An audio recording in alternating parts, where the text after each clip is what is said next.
اگر آدم علیہ السلام پہلے انسان تھے تو یہ فوسلز کہاں سے ہیں؟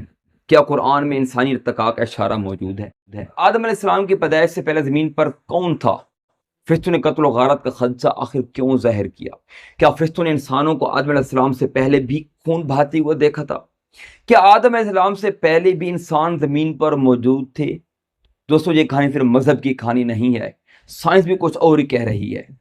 آج کی ویڈیو میں قرآن میں چھپے پیغامات کو کھولنے کی کوشش کریں گے جو بہت ہی کم لوگ جانتے ہیں۔ دوستو، ویڈیو کو باقاعدہ آغاز سے پہلے پلیز چینل کو سبسکرائب کر لیں اور بیل آئیکن کو پریس کر لیں۔ اگر آدم علیہ السلام کے پہلے انسان ہونے پر زور دیا جائے تو کئی اعتراضات اٹھتے ہیں، نسل انسانی کی افزائش میں، فرشتوں کے اعتراض میں، آج کے دور میں ملنے والے فوسلز کی کیا حقیقت ہے اس کے بارے میں، اور اس کے علاوہ قرآن میں کئی ایسی آیات بھی ہیں کہ جن میں شاید واضح الفاظ میں نہیں لیکن اشارتاً محسوس ہوتا ہے کہ آدم علیہ السلام سے پہلے بھی انسان زمین پر موجود تھے۔ تو چلیے انہی آیات کی مدد سے ان اعتراضات اور ان تھیوریز کو حل کرنے کی کوشش کرتے ہیں۔ سورہ سجدہ سورہ نمبر 32 آیت نمبر 7 میں اللہ تعالیٰ انسان کی پیدائش کی شروعات کے بارے میں بتاتے ہیں کہ اللہ نے انسان کو مٹی سے تخلیق کیا۔ آیت نمبر 8 میں فرماتے ہیں کہ پھر اس کی نسل کو بڑھایا حقیر پانی سے۔ اور آیت نمبر 9 میں اللہ تعالیٰ کے فرمان کا مفہوم ہے کہ جب اس کے اعضاء ٹھیک ہو گئے، اپنی جگہ بیٹھ گئے، مکمل ہو گئے، تو پھر ان میں نے اپنی روح پھونکی۔ سورہ صاد سورہ نمبر 38 آیت نمبر 71 اور 72 میں آدم علیہ السلام کی تخلیق کا ذکر ہے کہ جب آدم علیہ السلام کو مٹی سے بنایا گیا اور جب ان کے اعضاء درست ہوئے تو ان میں روح پھونکی گئی۔ جبکہ سورہ سجدہ کی آیت نمبر 7، 8 اور 9 میں انسان کی پیدائش، اس کے بعد ایک حقیر پانی سے اس کی نسلیں بڑھانے کا ذکر ہے۔ اس کے بعد جب انسان کامل ہو گیا تو کامل ہونے کے بعد اس میں روح پھونکے جانے کا ذکر ہے۔ آدم علیہ السلام کی مٹی کے پتلا بننے کی فوری بعد روح پھونکے جانے کا ذکر ہے، اور جہاں اس آیت میں انسان کی نسلیں گزرنے کے بعد اس میں روح ڈالے جانے کا ذکر ہے۔ دوستو، عمومی طور پر جہاں ماں کے پیٹ کے اندر انسان کے اعضاء کی بناوٹ کے بعد اس میں روح پھونکے جانے کی تفسیر کی جاتی ہے، جبکہ جہاں انسان کی تکمیل کے لیے لفظ سواہو آیا ہے، مطلب تسویہ۔ اس کی ایک تشریح تو یہی کی جا سکتی ہے کہ انسان کے اعضاء اور اس کی بناوٹ جب تکمیل کو پہنچی تو اس میں اللہ تعالیٰ نے اپنی طرف سے روح پھونکی۔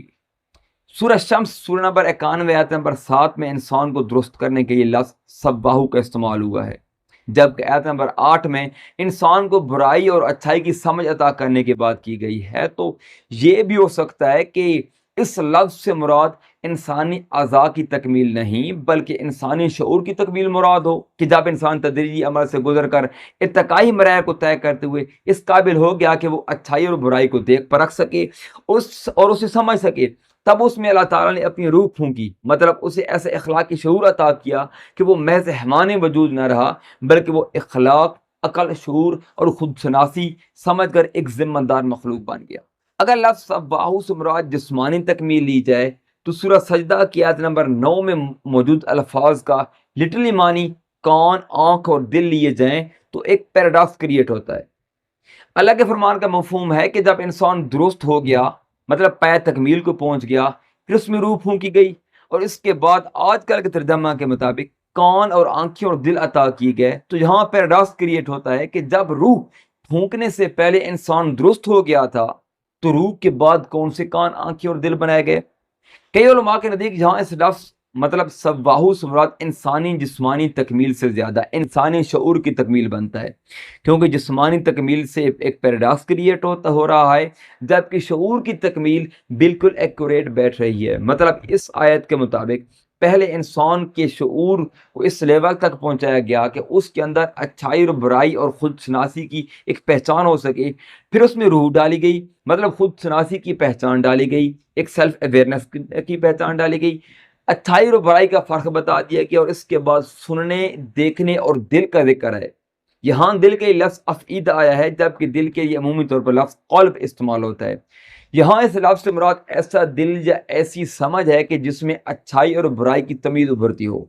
اچھائی اور برائی کے بارے میں فہم و ادراک کی صلاحیت پیدا ہوتی ہے، جذبات کو محسوس کرتا دل۔ اور اس سے آگے ذکر کرتے ہیں کہ اللہ تعالیٰ کہ تم بہت ہی کم شکر کرتے ہو۔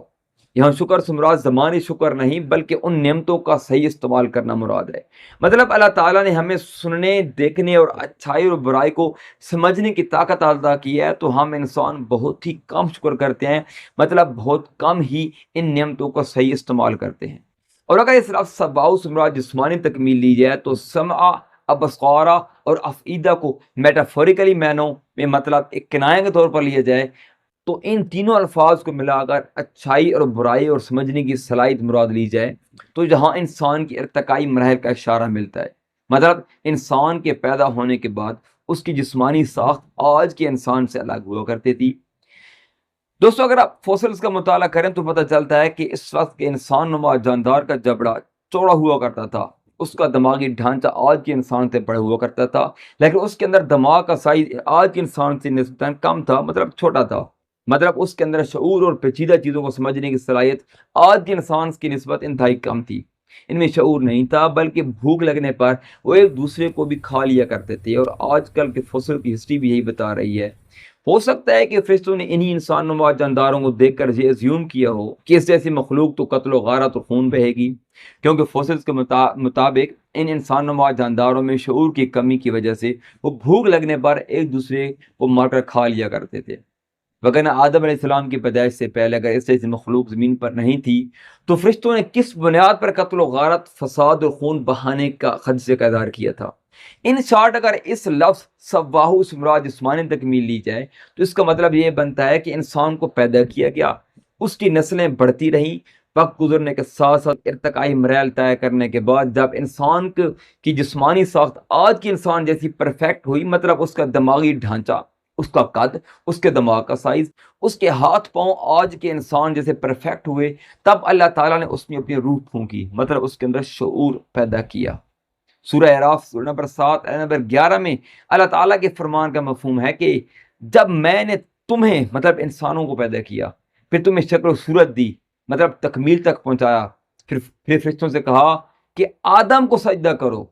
اس سے ایسے صاف پتہ چلتا ہے کہ آدم علیہ السلام کو جس وقت معجزتاً پیدا کیا گیا تو اس وقت انسانیت پیدا ہو کر ڈیولپ ہو چکی تھی، انسان اس سٹیج پر پہنچ چکے تھے کہ ان کو اللہ تعالیٰ کی طرف سے رہنمائی کی جا سکے۔ تب آدم علیہ السلام کو معجزتاً پیدا کر کے ان انسانوں میں بھیجا گیا تاکہ آدم علیہ السلام ایک خلیفہ کا کردار ادا کر سکیں۔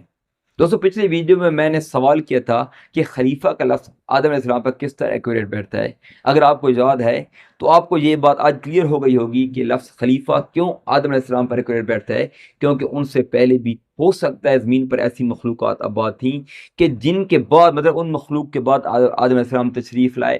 اور نائب خلیفہ کو دوسری مطلب اصلاحی معنوں سے اگر مراد لی جائے تو آدم علیہ السلام ان انسانوں پر اللہ تعالیٰ کے نمائندہ بن کر آئے تاکہ اللہ تعالیٰ کی احکام اور اللہ تعالیٰ کی پہچان ان لوگوں تک کرائی جا سکے۔ دوستو اگلی ویڈیو میں انشاءاللہ اس بات کو دیکھیں گے کہ کس طرح اللہ تعالیٰ اس زمین پر گھومنے پھرنے اور اس کی نشانیاں دیکھنے اور تلاش کرنے کی ترغیب دے رہے ہیں۔ وہ نشانیاں کون سی ہیں، وہ زمین میں ہمیں کہاں سے ملیں گی، اور کیا وہ نشانیاں ہمیں ارتقاء کا ثبوت دیں گی؟ انشاءاللہ اس سب پر انشاءاللہ ہم اگلی ملاقات میں بات کریں گے۔ دوستو ویڈیو کو لائک اور شیئر کیجیے تاکہ اس طرح کے معلومات دوسرے دوستوں تک بھی پہنچ سکیں۔ شکریہ۔